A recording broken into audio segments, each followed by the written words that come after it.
জয় শ্রীরাম, জয় শ্রীরাম। উত্তরপ্রদেশের মন্দির নগরী অযোধ্যার ঘরে বাইরে আকাশে বাতাসে সর্বত্র শুধু একটাই ধ্বনি, জয় শ্রীরাম। রাজপথ, রামনগরী, ধর্মপথ, ষড়জ্যোতির, রামকি পৌড়ি সর্বত্র জনপ্লাবনে প্লাবিত।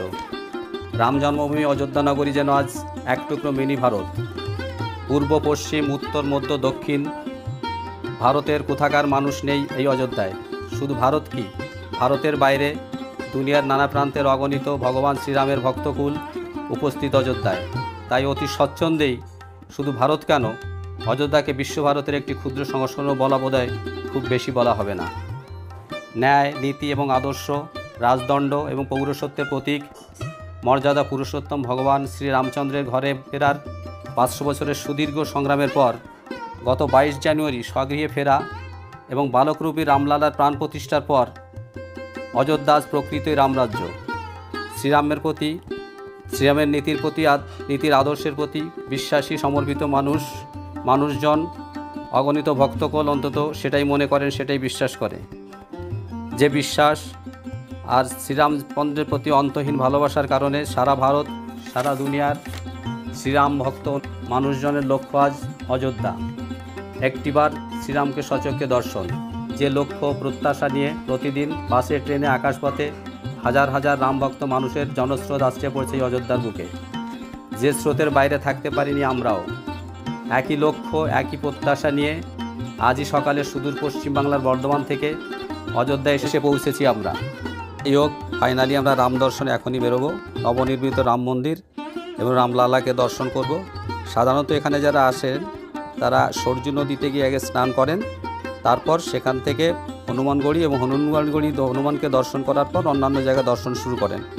কিন্তু আমাদের হাতে যেহেতু সময় কম, তাই আমরা সরজু নদীতে স্নান করতে যাচ্ছি না।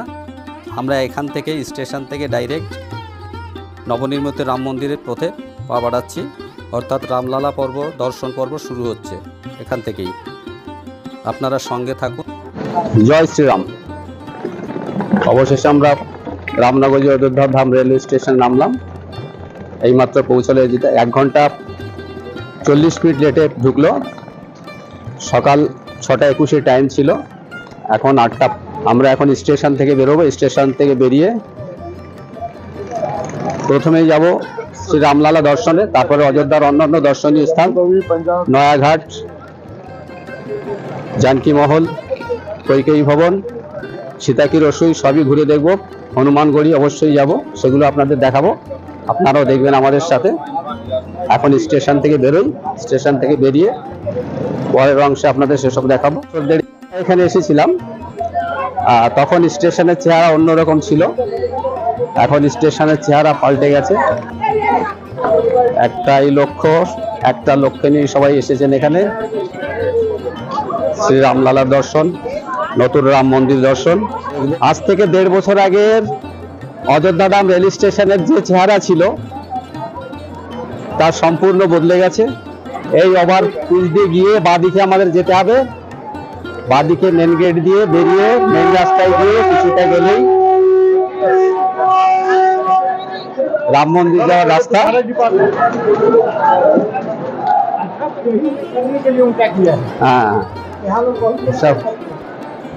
হ্যাঁ, সিঁড়ি দিয়ে উঠে বসার লাউঞ্জটা একবার দেখুন, অসাধারণ, সম্পূর্ণ পরিবর্তন। এই স্টেশন থেকে এসে বাঁদিকে বেরোতে হবে, সব বেরোচ্ছে, একটাই ধ্বনি শোনা যাচ্ছে, শুধু জয় Shri Ram. Good morning from Ayodhya Dham railway station. আজ 25 ফেব্রুয়ারি 2024 রবিবার। অযোধ্যা ধাম রেল স্টেশন থেকে আপনাদের সবাইকে স্বাগত জানাচ্ছি। অযোধ্যা রামনগরী অযোধ্যা রেল স্টেশনে দাঁড়িয়েছে, আপনারা শুনতে পাচ্ছেন, সবাই জয় শ্রীরাম ধ্বনিতে মুখরিত ছিল। আমরা স্টেশন থেকে বেরোচ্ছি, স্টেশন থেকে বেরিয়ে যাচ্ছি। এই জায়গাটা আগের মতোই রয়েছে, এখানে এই পোর্শনটা আগে এরকমই ছিল, যেখানে এখানটা আগে এরকমই ছিল, এইভাবে আছে। আমরা স্টেশনের বাইরে বেরিয়ে এসেছি, হোটেল এখনও পাইনি, লাগেজগুলো স্টেশনের ক্লক রুমে রেখেছি। নতুনভাবে তৈরি অযোধ্যা ধাম রেল স্টেশনের বাইরেটা দেখুন, একেবারে বিমানবন্দরের লক্ষ্যে তৈরি। যাই হোক, ফাইনালি আমরা রাম মন্দির দর্শন এবং রামলালা দর্শনে বেরোচ্ছি, অর্থাৎ রামলালা পর্ব দর্শন আমাদের শুরু হচ্ছে। রামলালা দর্শন ভিডিও এখান থেকে শুরু করছি, আপনারা সঙ্গে থাকুন। যেখানে যতটা যেভাবে দেখাতে পারি আমরা দেখাবো। চলুন বেরিয়ে পড়ি। মন্দিরের পথে হাঁটা শুরু করার আগে অযোধ্যা আসা সম্পর্কে কয়েকটি কথা বলবো, অর্থাৎ অযোধ্যা কীভাবে আসবেন। বাংলা তথা পশ্চিমবঙ্গ থেকে অযোধ্যা আসার জন্য, অযোধ্যা সরাসরি আসার জন্য 4টি ট্রেন আছে। এই 4টি ট্রেনের মধ্যে 2টি ট্রেন দৈনিক এবং 2টি সাপ্তাহিক। সাপ্তাহিক ট্রেন দুটির মধ্যে 19616 কামাখ্যা উদয়পুর কবিগুরু এক্সপ্রেস নিউ জলপাইগুড়ি থেকে আসা যায় ট্রেনে। নিউ জলপাইগুড়িতে ওটার সময় হচ্ছে প্রতি শুক্রবার ভোর 4টায় এবং সারাদিন জার্নি শেষে রাত 11:30টায় অযোধ্যায় পৌঁছায়। অপর সাপ্তাহিক ট্রেনটি 13483 মালদা ভাতিন্ডা এক্সপ্রেস মালদা টাউন থেকে মঙ্গল, বুধ, শুক্র এবং রবিবারে ছাড়ে সন্ধ্যে 7:30টায় এবং পরের দিন দুপুর 3:06 অযোধ্যায় পৌঁছায়। আর দৈনিক ট্রেন দুটির মধ্যে 13151 কলকাতা জম্বুতাই এক্সপ্রেস কলকাতা থেকে ছাড়ে 11:45-এ, পথে বর্ধমানে দুপুর 1:24-এ স্টপেজ দিয়ে পরের দিন সকাল 6:21-এ অযোধ্যায় পৌঁছায়। অন্য ট্রেনটি অর্থাৎ 13009 হাওড়া যোগনগরী ঋষিকেশ এক্সপ্রেস বা দূর এক্সপ্রেস রাত 8:25-এ হাওড়া থেকে ছাড়ে এবং ওটার ট্রেনটির বর্ধমানে টাইম হচ্ছে 10:17, রাত 10:17 এবং পরের দিন দুপুর 1:53-তে অযোধ্যায় পৌঁছায়।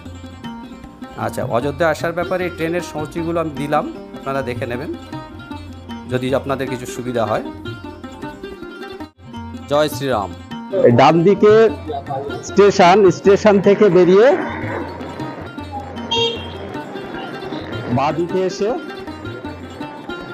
এই রাস্তা ধরতে হবে।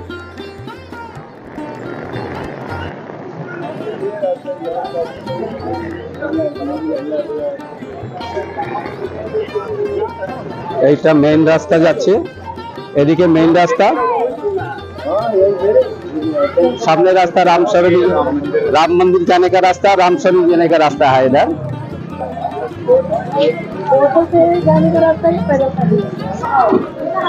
रामसरणी रास्ता जनस्रोतेर लक्ष्य राम मंदिर,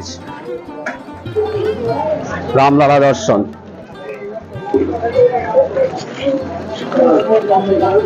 এইটা গিয়ে সোজা রামসরণীতে পড়ছে। দেখুন জনস্রোত। এই অযোধ্যায় যদি আপনি না আসেন তাহলে জীবনের অনেক অনুভূতি, অনেক স্মৃতি, অনেক কিছু দেখা, অনেক জানা, অনেক অজানা থেকে আপনি নিশ্চিত বঞ্চিত হবেন। মর্যাদা পুরুষোত্তম ভগবান শ্রীরামচন্দ্র শুধু একজন ব্যক্তি নন, তিনি মানুষের জীবনের একটি স্রোত, একটি ধারা, জীবন দর্শন। আপনি যদি এই অযোধ্যায় না আসেন, রামের প্রতি মানুষের এই অগাধ বিশ্বাস, ভালোবাসা, অফুরন্ত ভালোবাসা, এই উচ্ছ্বাস, উন্মাদনা আপনি অনুভব করতে পারবেন না। আমরা রামপথ তথা রামসরণীতে এসে পড়েছি। আগেও এই রাস্তা ছিল, তবে ছোট ছিল, নতুনভাবে সম্প্রসারিত হয়েছে। আচ্ছা, রাস্তার পাশেই দেখুন লঙ্গরখানা, সবাই লাইন দিয়ে দাঁড়িয়ে আছে। মুখ অর্থাৎ কোনো পয়সা লাগবে না এখানে খেতে। এরকম বিনামূল্যে খাওয়ানোর লঙ্গরখানা অযোধ্যার রাস্তায় অনেক আছে। অনেক সংগঠনের তারা তাদের ধর্মশালায় খাওয়াচ্ছে, আপনারা সেখানেও খেতে পারেন। রাম জন্মভূমি ট্রাস্ট কমিটির তাদেরও সারাদিন বিনামূল্যে খাওয়ানোর ব্যবস্থা আছে। তাদের কাছ থেকে কুপন সংগ্রহ করে আপনারা খেতে পারেন। জন্মভূমি অযোধ্যায় এসে থাকার কিছুটা সমস্যা হলেও খাওয়ারের কোনো সমস্যা হবে না। আমরা রামপথ বা রামসরণী দিয়ে হাঁটছি। সামনে রাম মন্দির করিডোরের গেট। দেখুন কী হারে বন্যার জলের মতো মানুষ রাম মন্দির করিডোরের দিকে এগিয়ে চলেছে। আমরাও হাঁটছি, আমরাও এগোচ্ছি। এখানে জানিয়ে রাখি, মন্দিরের ভেতরে ক্যামেরা বা মোবাইল নিয়ে ঢোকা যাবে না। আমরা যত দূর পর্যন্ত যতটা দেখাতে পারবো দেখাবো। আপনারা সঙ্গে থাকুন, আমাদের দেখতে থাকুন। চারিদিকে সিকিউরিটিতে 6 লাখ, কার্যত নিঃশব্দ নিরাপত্তা, রাজ্য পুলিশের সাথে কেন্দ্রীয় নিরাপত্তা বাহিনীও রয়েছে। ওই যে দূরের সামনে গাছের ফাঁক দিয়ে রাম মন্দিরের চূড়া সামান্য দেখা যাচ্ছে, আর ডান দিকে পুরনো রাম মন্দির।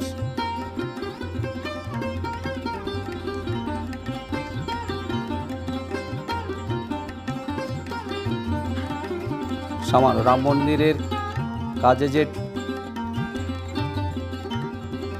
আমরা চেকিং পয়েন্টে চলে এসেছি, ইলেকট্রনিক্স চেকিং পয়েন্ট। এখানে প্রায় 14-15টা গেট আছে। এখানে আপনার ব্যাগ চেকিং হবে। ব্যাগ চেকিংয়ের পরে ভেতরে ক্লক রুম আছে, সেখানে আপনার জিনিসপত্র রেখে মন্দিরে ঢোকা যাবে। ব্যাগ রাখলাম। আচ্ছা, মন্দির চত্বরের সামনে ক্লক রুমের সামনে চলে এসেছি। বিশাল এরিয়া। ওই বাদিকে জুতো রাখার জায়গা, জুতো রাখতে হবে। ক্লক রুমের সামনে প্রচুর বসার জায়গা রয়েছে। হাজার হাজার মানুষের ভিড়।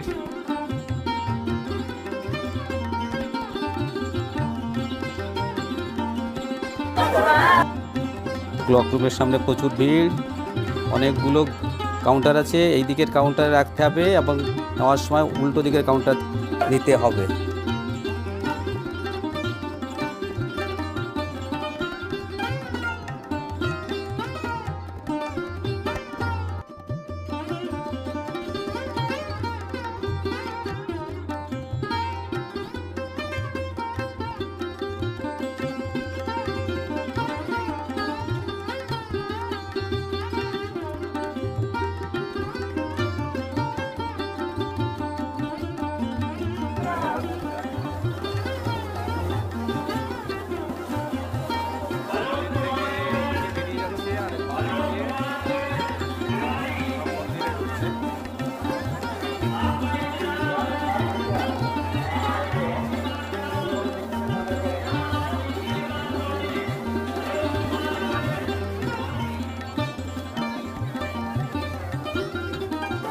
মন্দির থেকে এক্সিট, মন্দির থেকে বেরোচ্ছি, আর বাদিকে সব মন্দিরে প্রবেশ করছে।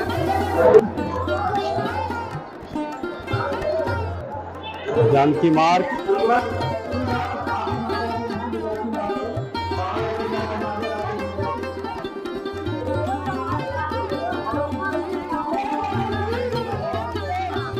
श्री राम जानकी मंदिर।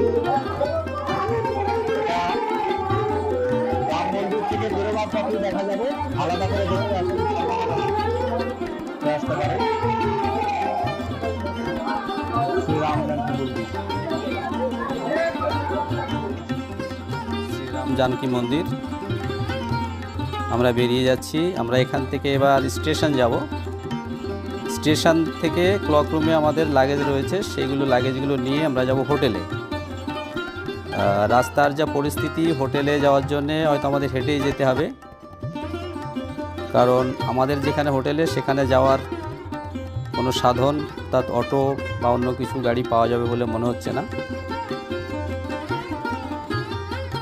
দেখুন একবার মানুষের ঢল। সবার লক্ষ্য রাম মন্দির, রামলালা দর্শন। আপনাদের আবার একটা লঙ্গরখানার লাইন দেখাই।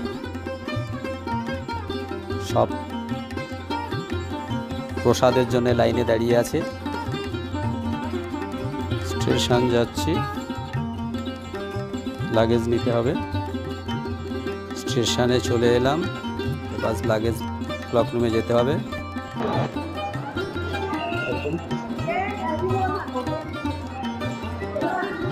স্টেশনের বাইরের করিডোর এয়ারপোর্টের মতো করেছে। প্রথম দর্শনে আপনার এয়ারপোর্ট বলেই মনে হতে পারে।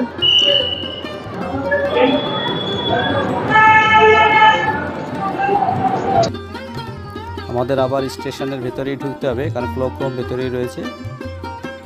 সামনের 5 নম্বর গেট দিয়ে ভেতরে ঢুকবো। আপনারাও যদি অযোধ্যায় নামার পর প্রথমের দিকে হোটেল না পান, আমাদের মতো এইভাবে লাগেজ ক্লক রুমে রাখতে পারেন।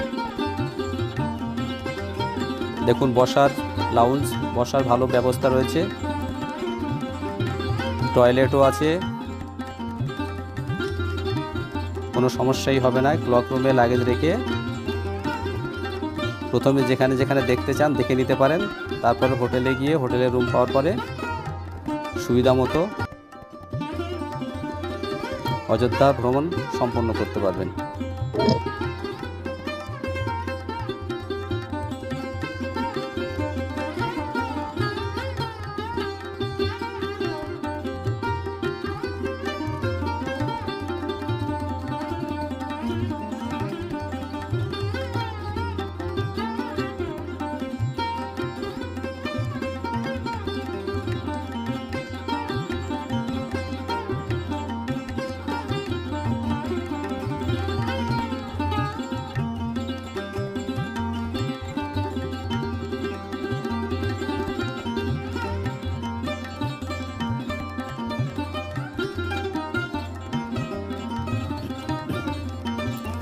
আমরা হনুমান বাড়িতে এসে গেছি।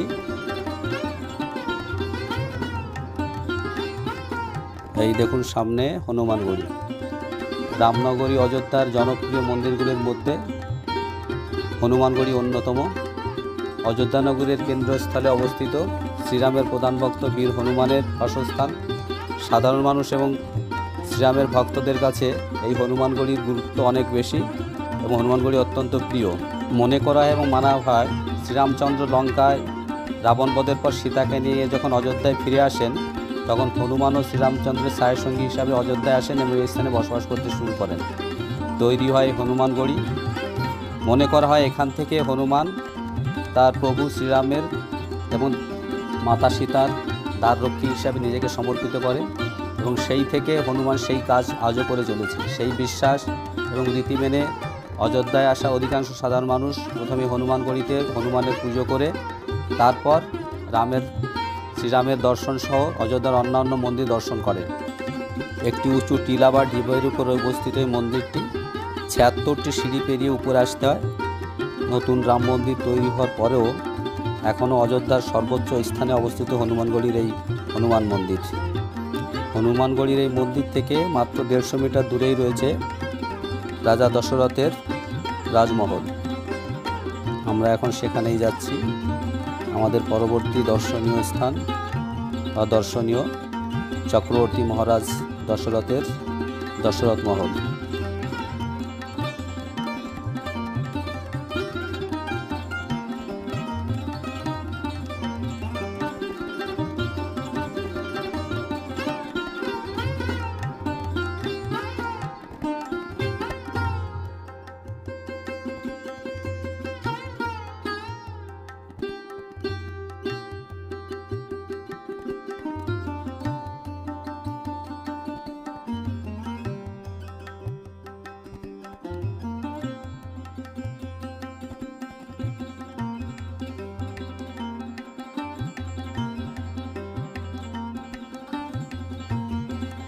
আমরা এখন দশরথ মহলের সামনে।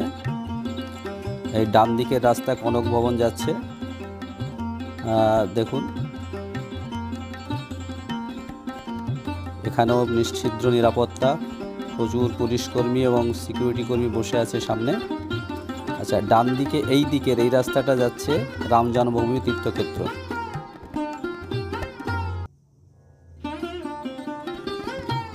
এই যে রাম জন্মভূমি তীর্থক্ষেত্র যাওয়ার রাস্তা এই দিকে। এখান থেকে মাত্র ৫০০ মিটার দূরে। এবার দশরথ মহলে প্রবেশ করছি। চক্রবর্তী মহারাজ ধার্মিক দশরথের রাজমহল। এখান থেকেই রাজা দশরথ তার রাজ্যপাট চালাতেন।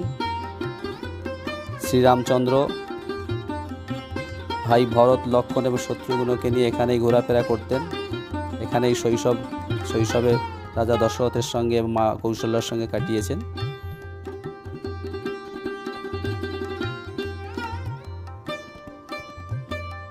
রাম সীতার মন্দির।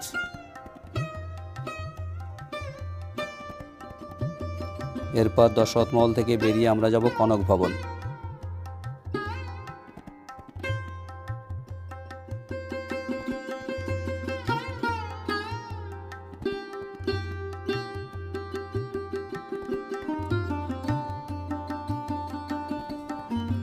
কনক ভবন ডান দিকে,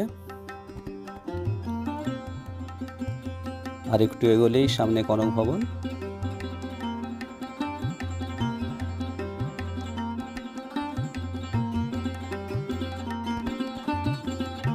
কনক ভবনে চলে এসেছি। এবার কনক ভবনের ভেতরে ঢুকবো। ভেতরে মন্দির আছে, মন্দিরও দেখব। এবার কনক ভবন সম্পর্কে দর্শনার্থীদের কয়েকটা কথা জানাতে চাই। কনক ভবন বা কৈকেয়ী মহল সুন্দর এবং সুসজ্জিত ভবন। অযোধ্যার প্রসিদ্ধ দর্শনীয় স্থানীয় মন্দিরগুলির মধ্যে অন্যতম এই কনক ভবন। রামায়ণের কাহিনীর বিশ্বাস মতে জানকী তথা সীতার স্বয়ম্বর সভায় ধনুর্ভঙ্গের পর সীতাকে নিয়ে শ্রীরামচন্দ্র যখন অযোধ্যায় আসেন, মাতা মহারানী কৈকেয়ী প্রিয় পুত্রবধূ সীতার মুখ দেখেছিলেন এই কনক ভবনে, এবং সীতার মুখ দেখার উপহারস্বরূপ মহারানী কৈকেয়ী সীতাকে এই কনক ভবন দান করেছিলেন। এবং সেই থেকে ভগবান শ্রীরামচন্দ্র এবং মাতা সীতা এই ভবনেই থাকতেন, যে কারণে শ্রীরামের ভক্তদের কাছে এই মহল বা এই কনক ভবন অত্যন্ত পবিত্র এবং দর্শনীয়। শ্রীরামের ভক্তদের কাছে এই কনক ভবন জানকী মহল নামেও পরিচিত। আমরা এসে গেছি সরজু নদীর নয়াঘাটে। সন্ধ্যা আরতি চলছে। প্রতিদিন এখানে সন্ধ্যা আরতি হয় 6:30 থেকে। আমাদের একটু দেরি হয়ে গেছে, যার জন্য আমরা সামনে জায়গা পাইনি, পেছন থেকেই দেখছি। ভারতে আমাদের দেশে যে কটি নদীকে পবিত্র বলে মানা হয়, এই সরজু তার অন্যতম। তার কারণ এই সরজু নদীর সঙ্গে শ্রীরামচন্দ্রের কাহিনী জড়িয়ে আছে। শ্রীরামচন্দ্র এখানে নিয়মিত ছোটবেলায় রাম, লক্ষ্মণ, ভরত সবাইকে, সব ভাইদের নিয়ে স্নান করতেন, এবং 14 বছর বনবাস শেষে অযোধ্যায় ফিরে শ্রীরামচন্দ্র এই নয়াঘাটে প্রথম স্নান করে অযোধ্যায় প্রবেশ করেছিলেন। আমরা সরজুঘাট থেকে এখন রামকি পৌড়িতে চলে এসেছি। দেখুন রামকি পৌড়ির রাতের চেহারা। লেজার শো এবং আলোয় আলোয় উদ্ভাসিত, নানা রঙের আলোতে সাজানো হয়েছে।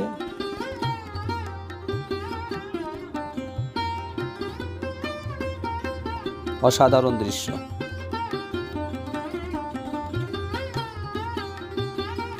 অসাধারণ রূপ। অনেকটা জায়গা নিয়ে রামকি পৌড়ি সরজু নদী থেকে কৃত্রিমভাবে আনা হয়েছে। এখানেও স্নান পর্ব চলে। যারা সরজু নদীতে স্নান করতে প্রস্তুত বোধ করেন তারা এখানে স্নান করেন। এটাও সরজু নদীর স্নানের মতোই পবিত্র বলে মানা হয়। রামকি পৌড়ি সব থেকে বিখ্যাত দীপাবলির জন্য। দীপাবলির এখানে যে দেব দীপাবলি হয় সেটা দেখার মতো। গত বছর দীপাবলিতে, অর্থাৎ 23 অক্টোবরের দীপাবলিতে এখানে 25 লক্ষেরও বেশি প্রদীপ জ্বালানো হয়েছিল, যা সর্বকালীন রেকর্ড, যা গিনিস বুক অফ ওয়ার্ল্ড রেকর্ডে নথিভুক্ত হয়েছে। রামকি পৌড়িতে আলোর খেলা দেখুন, লেজার শো দেখুন, অপূর্ব, অসাধারণ। দীপাবলিতে রামকি পৌড়ি একেবারে অন্য রূপে সেজে ওঠে। সেই দেব দীপাবলির সময় রামকি পৌড়িতে একবার আসার ইচ্ছা থাকলো। লক্ষ লক্ষ মানুষের সমাগম হয় দেব দীপাবলিতে। অযোধ্যার দেব দীপাবলি তার সমহিমায় এবং বিচারে ভারতের অন্যতম দেব দীপাবলি হিসাবে পরিচিত। আজকের অযোধ্যা ঘোরার আমরা প্রায় শেষ পর্যায়ে চলে এসেছি। এরপরে আমরা লতা মঙ্গেশকর চক হয়ে শেষে লতা মঙ্গেশকর চক ঘুরে হোটেলে ফিরে যাব। কাল সকালে একবার আমি এখানে আসব সরজু ঘাটে এবং এই রামকি পৌড়িতে, কারণ সকাল 9:50 আমাদের বারাণসী যাওয়ার ট্রেন।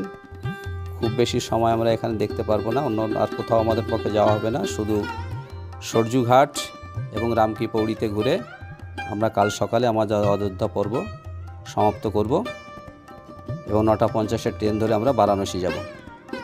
পরে বারাণসীতে যে জায়গাগুলো আমরা ঘুরবো সেসবও দেখাবো। ভিডিওর শেষে এসে দর্শক বন্ধুদের কাছে অনুরোধ, ভিডিওটা ভালো লেগে থাকলে একটা লাইক, শেয়ার এবং অবশ্যই সাবস্ক্রাইব করবেন, সঙ্গে থাকবেন। পাশে থাকা বেল আইকনটি অবশ্যই প্রেস করবেন পরবর্তী ভিডিওর নোটিফিকেশান সঙ্গে সঙ্গে পাওয়ার জন্য।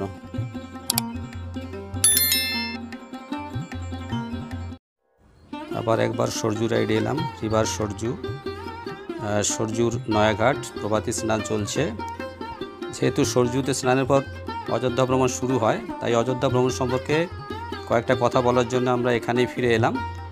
আচ্ছা, এই সরজুর নয়াঘাটের স্নানের পর হনুমানগড়ি, রাম মন্দির, পাশাপাশি অন্যান্য সব কিছু একদিনে দেখা যায়, তবে সেটা খানিকটা হুড়োহুড়ি হয়ে যায়। আমরা যেমন করেছি, আমাদের সময়ের অভাবে সব কিছু ঠিকইভাবে ভালোভাবে দেখতে পারিনি। তাই অযোধ্যা ভালোভাবে ঘুরতে গেলে 2 দিন দরকার, অর্থাৎ 2 রাত্রি 3 দিনের একটা প্রোগ্রাম দরকার। 2 রাত্রি 3 দিনের একটা ভ্রমণ সূচি আমি করে দিয়েছি, আপনারা দেখে নেবেন। অযোধ্যার বাইরে যেমন মণি পর্বত এবং গুপ্তার ঘাট অনেকটাই দূরে, সেসব দেখে একদিনে দেখা সম্ভব নয়। অযোধ্যা এলে আপনারা 2 রাত্রি 3 দিনের একটা প্রোগ্রাম নিয়ে আসবেন এবং তাহলে ভালোভাবে দেখতে পারবেন। আর এই অযোধ্যা আসা বা অযোধ্যা সহ ভারতের যে কোনো তীর্থক্ষেত্র এবং ভ্রমণ ক্ষেত্র ভ্রমণের জন্য ব্যবস্থাপনা করার ক্ষেত্রে যদি আপনাদের কোনো অসুবিধা থাকে, তাহলে আপনারা চৌধুরী ট্যুরস অ্যান্ড ট্রাভেলসের সাথে যোগাযোগ করতে পারেন। সারা দেশ জুড়ে এবং সারা বছর নানা রকম প্যাকেজ এবং গ্রুপ ট্যুর, এক্সকারশন ট্যুরের আয়োজন এবং ব্যবস্থাপনায় অগ্রণী ভ্রমণ সংস্থা Chowdhury tours and travels. Chowdhury tours and ট্রাভেলসের সঙ্গে যোগাযোগ করতে পারেন, আপনাদের সুবিধা হবে। ভ্রমণের ক্ষেত্রে চৌধুরী ট্যুরস অ্যান্ড ট্রাভেলস আপনাদের ভালো বন্ধু হয়ে উঠতে পারে। চৌধুরী ট্যুরস অ্যান্ড ট্রাভেলসের কন্ট্যাক্ট নম্বর আমি এখানে দিয়ে দিলাম স্ক্রিনে, আপনারা দেখে নেবেন।